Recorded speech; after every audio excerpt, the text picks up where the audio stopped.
Radio Tehran, শুরু হচ্ছে বিশ্ব সংবাদ।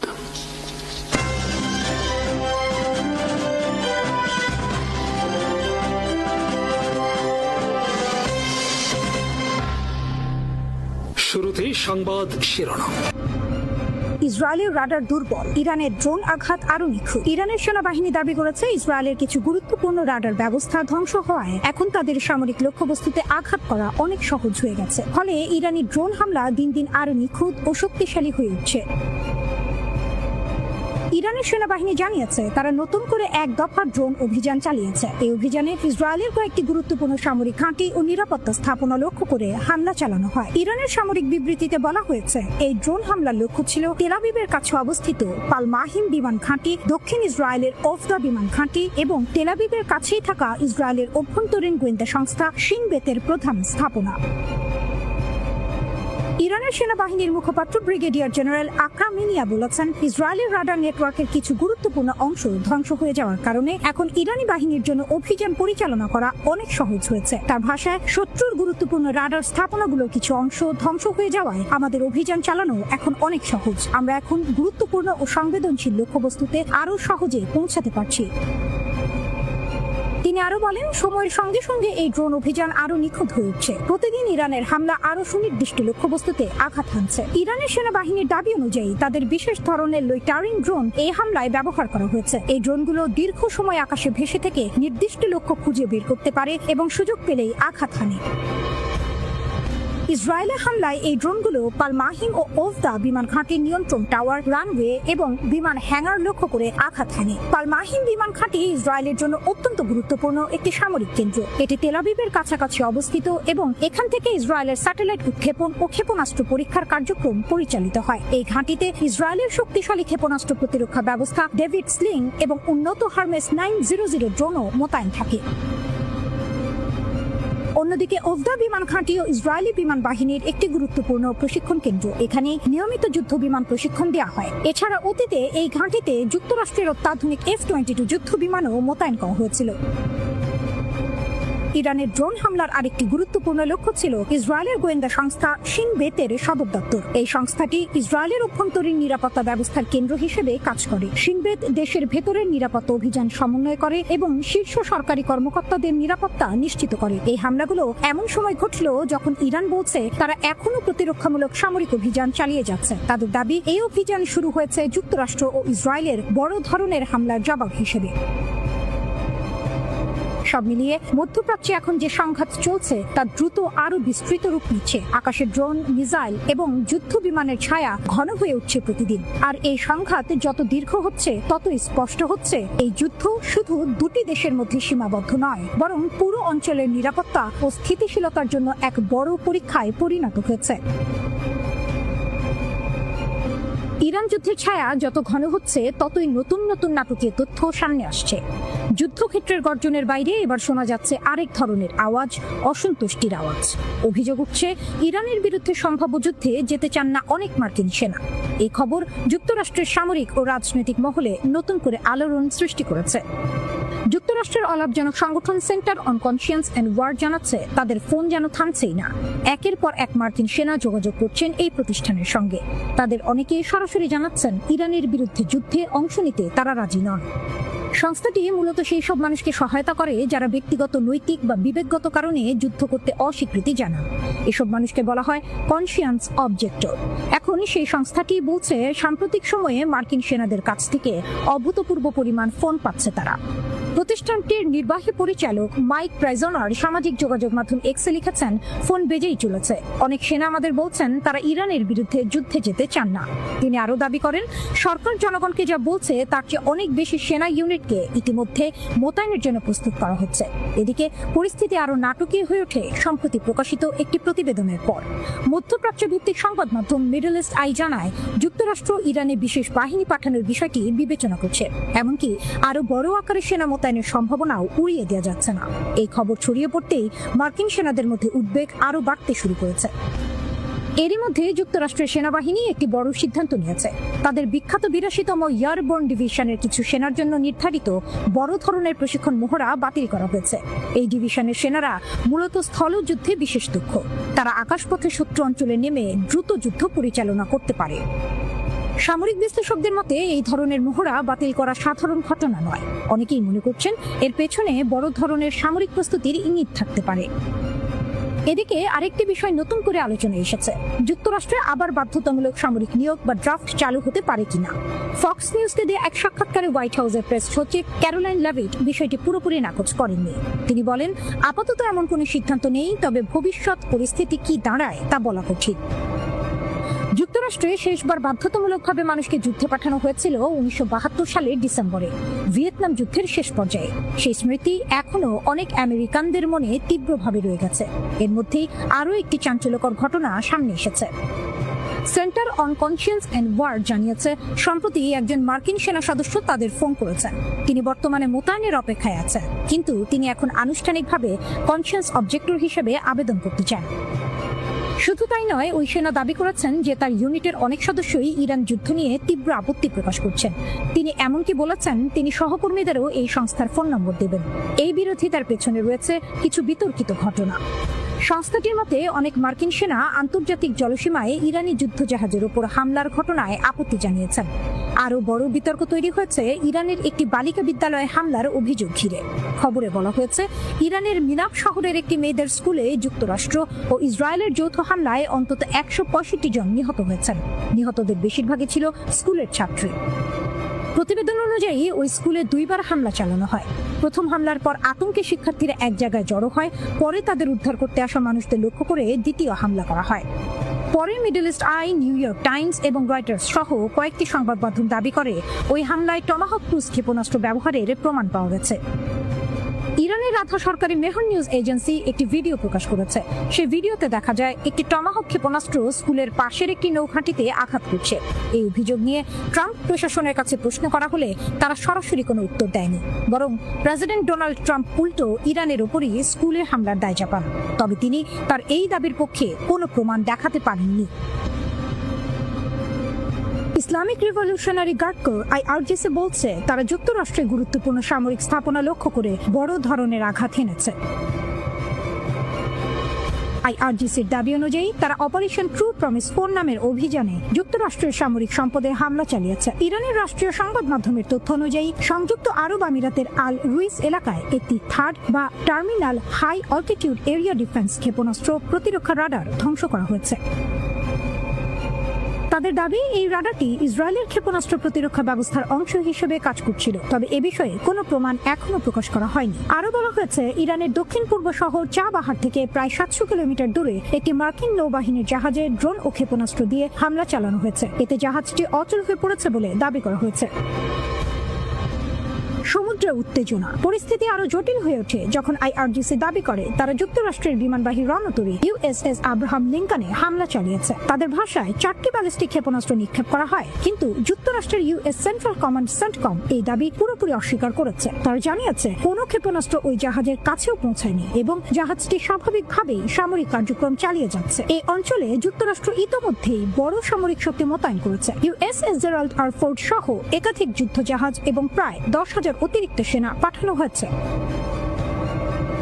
সংঘাত ছড়িয়ে পড়ছে। এই সংঘাত এখন শুধু একটি দেশের মধ্যে সীমাবদ্ধ নেই। কুয়েত জানিয়েছে তারা ভোরে আকাশে আসা কিছু ক্ষেপণাস্ত্র ভূপাতিত করেছে, তবে সেগুলো কোথা থেকে এসেছে তা স্পষ্ট নয়। বাহরাইনে একটি ক্ষেপণাস্ত্র ভূপাতিত হওয়ার পর তার ধ্বংসাবশেষ পড়ে একটি বিদেশি জাহাজে আগুন লাগে। কাতারের দোহায় অবস্থিত আল উদেদ বিমান ঘাঁটিতেও হামলার চেষ্টা হয়, তবে বেশ কিছু ক্ষেপণাস্ত্র প্রতিহত করা হয়েছে বলে দাবি করেছে কর্তৃপক্ষ।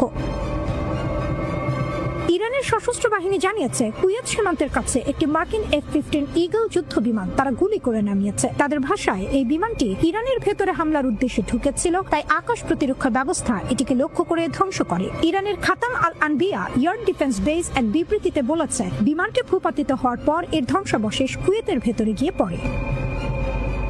অন্যদিকে কুয়েতের প্রতিরক্ষা মন্ত্রণালয়ও একটি যুদ্ধ বিমান ভেঙে পড়ার বিষয়টি নিশ্চিত করেছে এবং এর ভিডিও ইতিমধ্যে আন্তর্জাতিক গণমাধ্যমে ছড়িয়ে পড়েছে। তবে তারা সরাসরি এটি মার্কিন বিমান কিনা সে বিষয়ে স্পষ্ট কিছু বলেনি। কেন এটা গুরুত্বপূর্ণ? এই ঘটনার সবচেয়ে বড় দিক হলো, যদি এটা সত্যি হয় তাহলে গত 27 বছরে প্রথমবার কোনো মার্কিন যুদ্ধ বিমান সরাসরি গুলি করে নামানো হলো। এর আগে 1999 সালে কসোভো যুদ্ধের সময় সাবেক যুগোস্লোভিয়া একটি F-117 নাইট বার্ড স্টেলথ বিমান ভূপাতিত করেছিল। তারপর থেকে এত বছরেও যুক্তরাষ্ট্রের কোনো যুদ্ধ বিমান ধ্বংস হওয়ার ঘটনা আনুষ্ঠানিকভাবে শোনা যায়নি। কুয়েতে একটি মার্কিন যুদ্ধ বিমান বিধ্বস্ত হয়েছে, যা প্রাথমিকভাবে F-15 মডেলের বলে ধারণা করা হচ্ছে। প্রাথমিক প্রতিবেদন অনুযায়ী বিমানে থাকা পাইলটরা নিরাপদে বেরিয়ে আসতে সক্ষম হয়েছেন। যুক্তরাষ্ট্রের প্রেসিডেন্ট ডোনাল্ড ট্রাম্প সরাসরি ইরানের সেনাবাহিনী ও ইসলামিক রিভলিউশনারি গার্ড কর্পস IRGC-কে বলেছিলেন, অস্ত্র ফেলে দাও, না হলে নিশ্চিত মৃত্যু। শুনতে খুব শক্তিশালী বার্তা, কিন্তু বাস্তবে একদম উল্টো হলো। ইরান আত্মসমর্পণ তো করেনি, বরং ড্রোন ও ক্ষেপণাস্ত্র হামলা চালিয়েছে ইসরায়েল সহ বিভিন্ন মার্কিন ঘাঁটির দিকে। প্রশ্নটা, তাই ট্রাম্প কি IRGC-এর শক্তি সম্পর্কে ভুল ধারণা করেছিলেন? IRGC আসলে কি? IRGC হলো ইরানের সবচেয়ে শক্তিশালী সামরিক ও রাজনৈতিক বাহিনী। এটা 1979 সালের ইসলামী বিপ্লবের পর গড়ে ওঠে। নেতৃত্বে ছিলেন আয়াতুল্লাহ রুহুল্লাহ খোমেনি।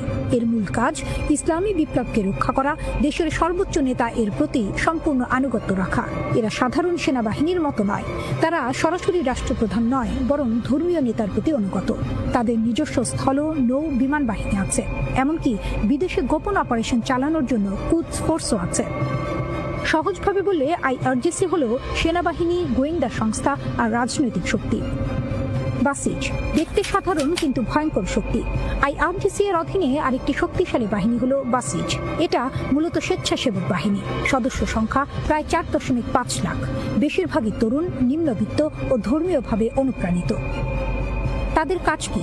সরকার বিরোধী আন্দোলন দমন, যুদ্ধের সময় ফ্রন্ট লাইনে লড়াই, প্রয়োজনে আত্মাহুতি মিশনেও অংশগ্রহণ। 2009 সালের আন্দোলন, 2022 সালের আন্দোলন, সব জায়গাতেই বাসিজ ছিল সরকারের পক্ষে। IRGC ও বাসিজ শুধু সেনা না, তারা বিশ্বাস করে তারা ধর্ম ও রাষ্ট্র রক্ষা করছে। তাদের কাছে মৃত্যু মানে শহীদ হওয়া, আত্মসমর্পণ মানে বিশ্বাসঘাতকতা। তাই মৃত্যুর ভয় দেখিয়ে তাদের ভাঙা প্রায় অসম্ভব। IRGC শুধু যুদ্ধ করে না, তারা ইরানের অর্থনীতির বড় অংশ নিয়ন্ত্রণ করে। তেল, নির্মাণ, টেলিকম সবখানে তাদের প্রভাব। অর্থাৎ তারা শুধু সৈনিক না, তারা সিস্টেমের মালিক। এমন অবস্থায় কেউ কেন নিজের ক্ষমতা ছাড়বে? শক্তিশালী কাঠামো। IRGC এর ভেতরে একাধিক স্তরের নেতৃত্ব আছে। একজন নেতা মারা গেলেও সঙ্গে সঙ্গে নতুন নেতা আসে। এমনকি খামেনির মৃত্যুর পরও কাঠামো ভেঙে পড়েনি। আঞ্চলিক কৌশল। IRGC শুধু ইরানে সীমাবদ্ধ নয়, মধ্যপ্রাচ্যে বিভিন্ন মিত্রগোষ্ঠীর সাথে কাজ করে, যাকে বলা হয় এক্সেস অফ রেজিস্ট্যান্স। তাই তারা যুদ্ধকে শুধু দেশের ভেতরের বিষয় হিসেবে দেখে না, এটা তাদের কাছে বড় লড়াই। সামনে কি হতে পারে? বিশ্লেষকদের মতে ট্রাম্পের হুমকি IRGC-কে দুর্বল না করে বরং আরও শক্তিশালী করেছে। এমনকি ভবিষ্যতে IRGC সরাসরি রাষ্ট্র ক্ষমতা নিয়ন্ত্রণ করতে পারে। জোনাথন প্যানিকক, যিনি অ্যাটলান্টিক কাউন্সিল এর স্প্রসফট মিডল ইস্ট সিকিউরিটি ইনিশিয়েটিভের পরিচালক, তিনি বলেন, ইরানের বর্তমান শাসন ব্যবস্থার পতন হলেও সেখানে গণতন্ত্র আসার সম্ভাবনা কম। বরং এমন একটি সামরিক নিয়ন্ত্রিত রাষ্ট্র গড়ে উঠতে পারে যেখানে নতুন একজন সর্বোচ্চ নেতাকে শুধু প্রতীক হিসেবে সামনে আনা হবে, যাতে রক্ষণশীল ইরানিদের সন্তুষ্ট রাখা যায়, কিন্তু প্রকৃত ক্ষমতা থাকবে IRGC এর হাতেই। খেলা জমিয়ে দিয়েছে ইরান। যুক্তরাষ্ট্র যদি খামেনির দেশকে দুর্বল ভেবে থাকে, তবে বোকার স্বর্গেই বাস করছে। মধ্যপ্রাচ্যের মার্কিন ঘাঁটি এখন IRGC-র হিট লিস্টে। মধ্যপ্রাচ্যে কাতার সহ যেসব দেশে মার্কিন সামরিক ঘাঁটি আছে।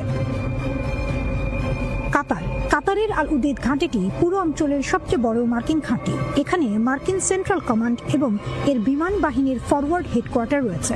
ইরাক, সিরিয়া ও আফগানিস্তানে মার্কিন সামরিক অভিযানের সময় আল উদেদ ঘাঁটি কেন্দ্রীয় ভূমিকা পালন করেছে। মার্কিন বিমান বাহিনীর 379তম ইয়ার এক্সপিডিশনারি উইংও এখানে মোতায়েন রয়েছে। মার্কিন প্রেসিডেন্ট ডোনাল্ড ট্রাম্প মে মাসে মধ্যপ্রাচ্য সফরের সময় এই ঘাঁটি পরিদর্শন করেছিলেন। স্যাটেলাইট চিত্র অনুযায়ী সম্প্রতি ওয়াশিংটন আল উদেইদের রানওয়ে থেকে কয়েক ডজন বিমান প্রত্যাহার করেছে। ধারণা করা হচ্ছে মার্কিন হস্তক্ষেপের পর ইরানের সম্ভাব্য হামলা থেকে রক্ষা পেতে বিমানগুলো সরানো হয়েছে। গত 5 জুন প্ল্যানেট ল্যাবস এর ছবিতে দেখা গিয়েছে 40টি বিমান, যার মধ্যে ছিল C-130 হারকিউলিস ট্রান্সপোর্ট এবং বিশেষ গোয়েন্দা সংগ্রহের জন্য ব্যবহৃত রিকননাইসেন্স প্লেন। 2 সপ্তাহ পরে সেখানে মাত্র 3টি বিমান দেখা যায়। প্রায় 10,000 মার্কিন সেনা কাতারে মোতায়েন রয়েছে। বাহরাইনে মার্কিন নৌবাহিনীর ৫ম ফ্লিটের সদর দফতর রয়েছে। এটি পারস্য উপসাগর, লোহিত সাগর, আরব সাগর এবং পূর্ব আফ্রিকার উপকূলে মার্কিন নৌবাহিনীর কার্যক্রমের জন্য দায়িত্বশীল। এই স্থাপনা নেভাল সাপোর্ট অ্যাক্টিভিটি বাহরাইন নামে পরিচিত। এখানে মার্কিন নৌবাহিনীর কেন্দ্রীয় কমান্ডের সদর দফতরও রয়েছে। প্রায় ৯,০০০ মার্কিন সেনা বাহরাইনে মোতায়েন রয়েছে। এখানে মার্কিন নৌবাহিনীর বিভিন্ন জাহাজ রয়েছে, যার মধ্যে ইউএসএস কার্ল ভিনসন এর মতো সুপার ক্যারিয়ার জাহাজ এবং 4টি মাইন ক্লিয়ারেন্স ভেসেল ও 2টি লজিস্টিক সাপোর্ট জাহাজ আছে। মার্কিন কোস্ট গার্ডের 6টি দ্রুত প্রতিক্রিয়াশীল নৌকা সহ আরো অনেক জলযান রয়েছে। কুয়েতে মার্কিন সেনার সবচেয়ে বড় ঘাঁটিগুলোর মধ্যে একটি ক্যাম্প আরিফজান। এখানে মার্কিন সেন্ট্রাল কমান্ডের হেডকোয়ার্টার রয়েছে। এটি অপারেশনাল এবং লজিস্টিক হাব হিসেবে কাজ করে। কুয়েতের আলী আল সালেম বিমান ঘাঁটিতে ৩৮৬তম ইয়ার এক্সপিডিশনারি উইং মোতায়েন রয়েছে। এই ঘাঁটিতে MQ-9 রিপার সহ ড্রোনও রয়েছে। ক্যাম্প আরিফজান ও আলী আল সালেম বিমান ঘাঁটিতে মিলিয়ে প্রায় ১৩,৫০০ মার্কিন সেনা মোতায়েন আছে। সংযুক্ত আরব আমিরাত ইউএই এর আল ধাফরা বিমান ঘাঁটিতে মার্কিন সামরিক ঘাঁটি রয়েছে। এটি কৌশলগত ঘাঁটি যা গোয়েন্দা তথ্য সংগ্রহ এবং যুদ্ধ বিমান অভিযানে সাহায্য করে। এখানে ৩৮০তম ইয়ার এক্সপিডিশনারি উইং মোতায়েন আছে। এই 10টি বিমান স্কোয়াড্রন নিয়ে গঠিত এবং এখানে MQ-9 রিপার ড্রোনও রয়েছে। ইরাক সাদ্দাম হুসেনের পতনের সময় ইরাকে ৫০০টিরও বেশি ঘাঁটিতে প্রায় ১,৬০,০০০ মার্কিন সেনা মোতায়েন ছিল। বর্তমানে প্রায় ২৫০০ সেনা আছে এবং ধীরে ধীরে প্রত্যাহারের জন্য বাগদাদ সরকারের সঙ্গে আলোচনা চলছে।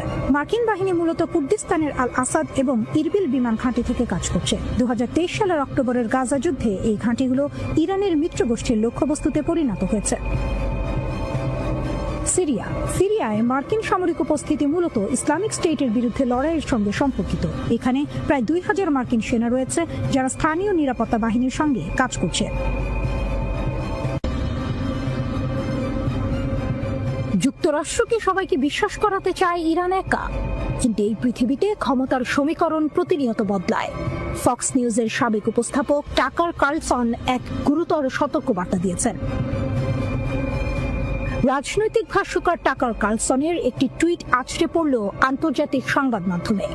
কার্লসন স্পষ্ট করে দিলেন, ইরানের পারমাণবিক কর্মসূচির দোহাই দিয়ে মার্কিনীরা যে যুদ্ধের দামামা বাজাচ্ছে তা কেবল মিথ্যাচার।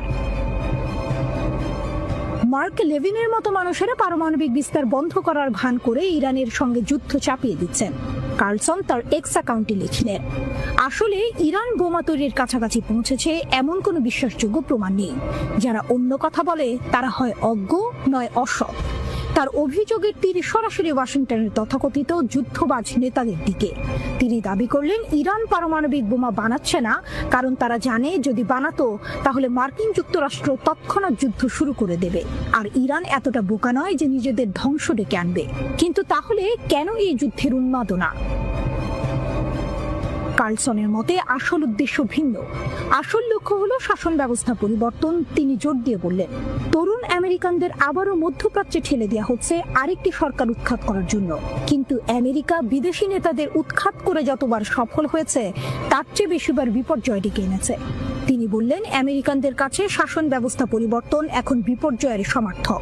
তাই আসল উদ্দেশ্য লুকিয়ে রেখে তারা ইরান বোমা বানাচ্ছে, এই মিথ্যা ভীতি ছড়াচ্ছে।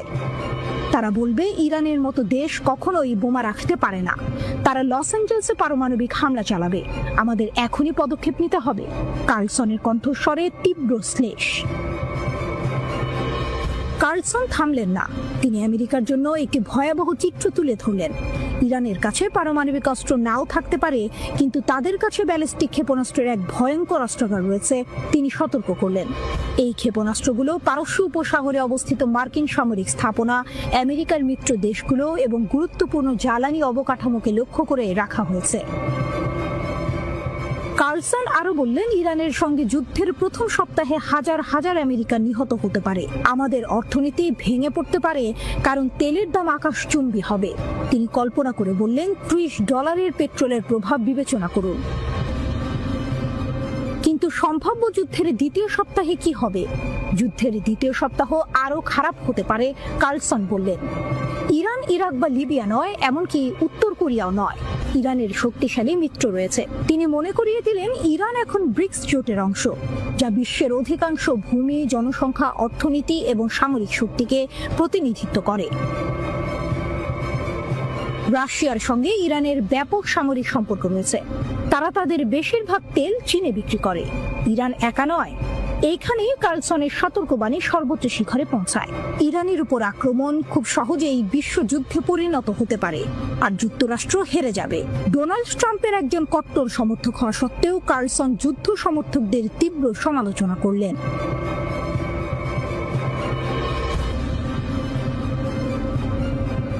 আন্তর্জাতিক মঞ্চে যখন ইরান তার পারমাণবিক কর্মসূচি নিয়ে কোণঠাসা, ঠিক তখনই পর্দার আড়াল থেকে উঠে এলো এক জোরালো কণ্ঠস্বর। বিশ্বজুড়ে যখন ইরানের পারমাণবিক কর্মসূচি নিয়ে উদ্বেগ আর নিষেধাজ্ঞার কালো মেঘ, তখন রাশিয়া সরাসরি তেহরানের পক্ষে দাঁড়ালো।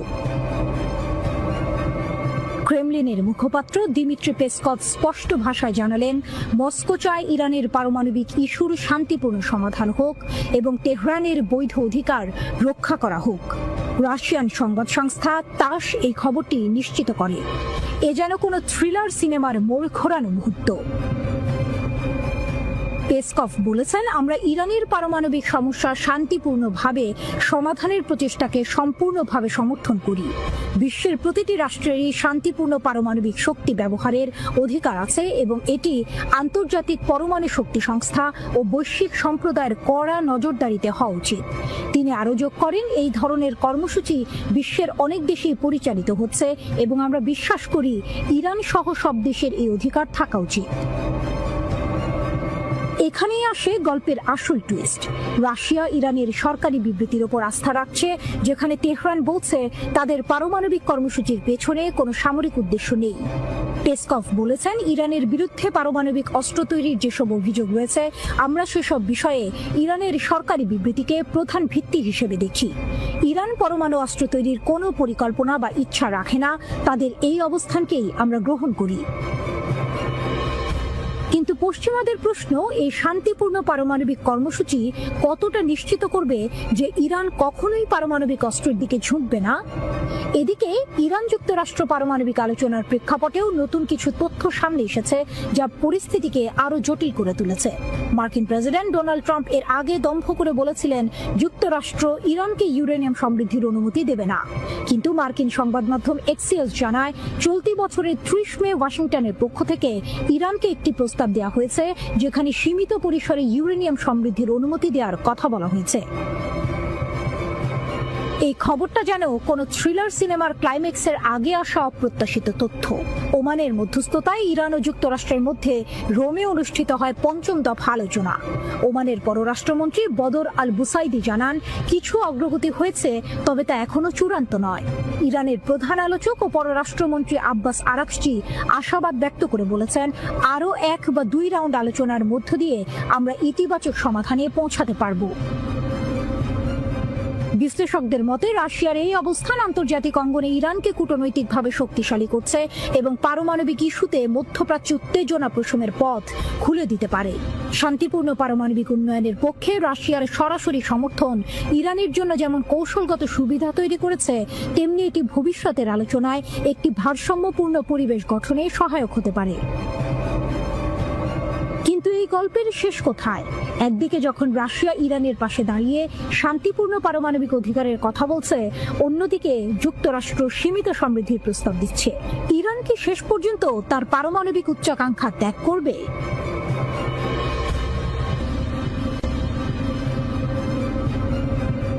ইরান মার্কিন টানাপোড়েন, কাঁপছে আরব দেশ, ট্রাম্পের ডাবল ট্রাবল। মধ্যপ্রাচ্যের আকাশে এখন চরম উত্তেজনা।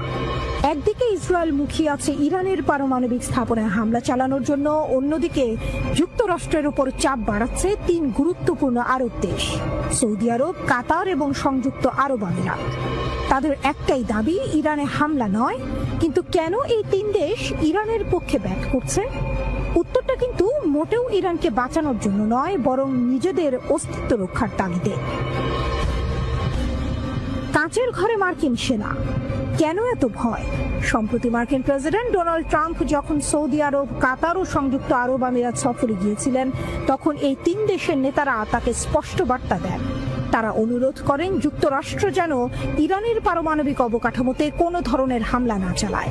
এর কারণ হলো এই 3 দেশেই আমেরিকার বিশাল সামরিক ঘাঁটি রয়েছে। তাদের আশঙ্কা, যুক্তরাষ্ট্র যদি ইরানে হামলা চালায় তাহলে ইরান পাল্টা আক্রমণ হিসেবে এই দেশগুলোতে হামলা চালাতে পারে। ইরানের সামরিক বাহিনী কিন্তু বসে নেই। তারা সোজা সাপটা হুমকি দিয়েছে, মধ্যপ্রাচ্যে 50,000 মার্কিন সেনা কাচের ঘরে বসে আছে, আর কাচের ঘরে বসে কারো দিকে পাথর ছোড়া ঠিক হবে না। শুধু তাই নয়, মধ্যপ্রাচ্যের যেসব দেশে মার্কিন সেনাদের ঘাঁটি আছে, ইরানের পররাষ্ট্র মন্ত্রণালয় তাদের চিঠি দিয়ে সতর্ক করে দিয়েছে, যদি তাদের দেশ থেকে মার্কিন সেনারা ইরানের হামলার প্রতিক্রিয়া দেখায় তাহলে তেহরান সেই সব দেশে পাল্টা হামলা চালাবে।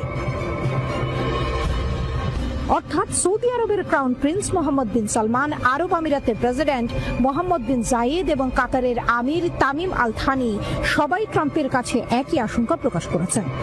তাদের ভয়, ইরানের পারমাণবিক অবকাঠামোতে হামলা হলে এই দেশগুলোতে মার্কিন ঘাঁটি থাকায় তারা সরাসরি ইরানের পাল্টা হামলার শিকার হতে পারে। গোপন কূটনৈতিক চাল, কে কাকে বাঁচাচ্ছে? এই জটিল পরিস্থিতিতে সৌদি আরবের একটি পদক্ষেপ বেশ তাৎপর্যপূর্ণ। 2 দশকেরও বেশি সময় পর সম্প্রতি ইরানের রাজধানী তেহরান সফর করেছেন সৌদি রাজ পরিবারের জ্যেষ্ঠ সদস্য এবং প্রতিরক্ষামন্ত্রী প্রিন্স খালিদ বিন সালমান। তার এই সফর ছিল মধ্যপ্রাচ্যের সম্ভাব্য সংঘাত এড়াতে অত্যন্ত গুরুত্বপূর্ণ একটি কূটনৈতিক উদ্যোগ। প্রিন্স খালিদ বিন সালমান ইরানের সর্বোচ্চ ধর্মীয় নেতা আয়াতুল্লাহ খামেনিকে সৌদি বাদশাহ সালমান বিন আব্দুল আজিজের একটি গোপন বার্তা পৌঁছে দেন। ওই বার্তায় যুক্তরাষ্ট্রের সঙ্গে পরমাণু চুক্তির আলোচনায় গুরুত্ব দিয়ে অংশ নিতে ইরানকে অনুরোধ জানানো হয়। এই ঘটনা থেকে বোঝা যায়, আরব দেশগুলো যুক্তরাষ্ট্রের ওপর চাপ সৃষ্টি করার পাশাপাশি নিজেদের মতো করে উত্তেজনা প্রশমনের চেষ্টা করছে। তারা চায় না এই অঞ্চলে কোনো বড় ধরনের সংঘাত শুরু হোক, যার সরাসরি প্রভাব তাদের উপর পড়বে। যদিও আরব দেশগুলো যুক্তরাষ্ট্রকে ইরানে হামলা চালাতে বারণ করছে, কিন্তু ওয়াশিংটনের চেয়ে এখন ইসরায়েলি ইরানে হামলা চালানোর ব্যাপারে বেশি আগ্রহী। ইসরায়েলের প্রধানমন্ত্রী বেনিয়ামিন নেতানিয়াহু এই বিষয়ে বেশ আগ্রাসী মনোভাব দেখাচ্ছেন। তবে মার্কিন প্রেসিডেন্ট ডোনাল্ড ট্রাম্প ইসরায়েলি প্রধানমন্ত্রীকে এই বিষয়ে কঠোরভাবে হুঁশিয়ারি দিচ্ছেন। ট্রাম্পের দাবি, ইরানের সঙ্গে তাদের পারমাণবিক আলোচনা বেশ ভালোভাবেই এগোচ্ছে।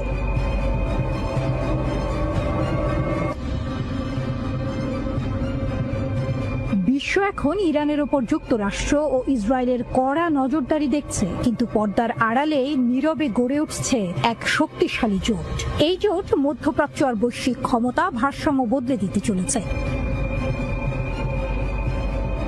একের পর এক মার্কিন নিষেধাজ্ঞা আর ইসরায়েলের হামলার হুমকি সত্ত্বেও ইরান ঠিকই মাথা উঁচু করে দাঁড়িয়ে আছে। এর পেছনে মূল শক্তি হলো বিশ্বের অন্যতম পরাশক্তি রাশিয়া। প্রায় 20 বছরের বেশি সময় ধরে চলা রুশ ইরান বন্ধুত্বে বেশ চাপে আছে ইসরায়েল ও যুক্তরাষ্ট্র। প্রশ্ন হলো, মার্কিন প্রশাসন আর তেল আবিবের চোখ ফাঁকি দিয়ে কিভাবে ইরান ও রাশিয়া মধ্যপ্রাচ্যে এত শক্তিশালী একটি বলয় তৈরি করলো? ইরান আর রাশিয়ার সামরিক সম্পর্ক আমরা যা ভাবি তার চেয়েও অনেক গভীর। গত 10 বছরে মস্কো আর তেহরান মিলে এক শক্তিশালী সামরিক জোট তৈরি করেছে। যুক্তরাষ্ট্র সহ পশ্চিমাদের নিষেধাজ্ঞা উপেক্ষা করে 2016 সালে রাশিয়া ইরানকে আধুনিক S-300 ক্ষেপণাস্ত্র প্রতিরক্ষা ব্যবস্থা দিয়েছে। এর ফলে ইরান ইসরায়েলি সহ শত্রুদের ছোড়া ক্ষেপণাস্ত্র নিমিষেই গুঁড়িয়ে দেওয়ার ক্ষমতা অর্জন করেছে। শুধু তাই নয়, চলতি বছরের শুরুতেই রাশিয়ার তৈরি অত্যাধুনিক যুদ্ধ বিমান সুখোই Su-35 ইরানের সামরিক বাহিনীর হাতে এসেছে, যা ঘন্টায় 3600 কিলোমিটার পথ পাড়ি দিতে পারে। ইসরায়েলের প্রধানমন্ত্রী বেনিয়ামিন নেতানিয়াহুর সামরিক আস্তানা চোখের পলকেই ধ্বংস করতে সক্ষম এই যুদ্ধ বিমান। তবে ইরান যে শুধু রাশিয়ার কাছ থেকে একতরফা সুবিধা নিচ্ছে তা নয়। প্রায় 3 বছরেরও বেশি সময় ধরে চলা রুশ ইউক্রেন যুদ্ধে ইরান মস্কোর পাশে দাঁড়িয়েছে। ইরানের তৈরি শাহেদ ড্রোন রাশিয়ার সামরিক বহরে যুক্ত হয়েছে। দামে কম হলেও এই ড্রোন দিয়ে শক্তিশালী হামলা চালানো যায়। ইরান রাশিয়ার সহযোগিতার সবচেয়ে বড় উদাহরণ দেখা গেছে সিরিয়ায়। সিরিয়ার সাবেক প্রেসিডেন্ট বাশার আল আসাদের শাসন টিকিয়ে রাখতে তেহরান আর মস্কো গুরুত্বপূর্ণ ভূমিকা রেখেছে। রাশিয়া আকাশ প্রতিরক্ষায় আসাদ সরকারকে সর্বোচ্চ সাহায্য করেছে, আর ইরান গোয়েন্দা তথ্য সরবরাহ ও স্থল সেনা দিয়ে দামেস্কের পাশে ছিল। শ্রোতা বন্ধুরা, বিশ্ব সংবাদে এই ছিল আমাদের সর্বশেষ আয়োজন। সঙ্গে থাকার জন্য আপনাদের সবাইকে অসংখ্য ধন্যবাদ।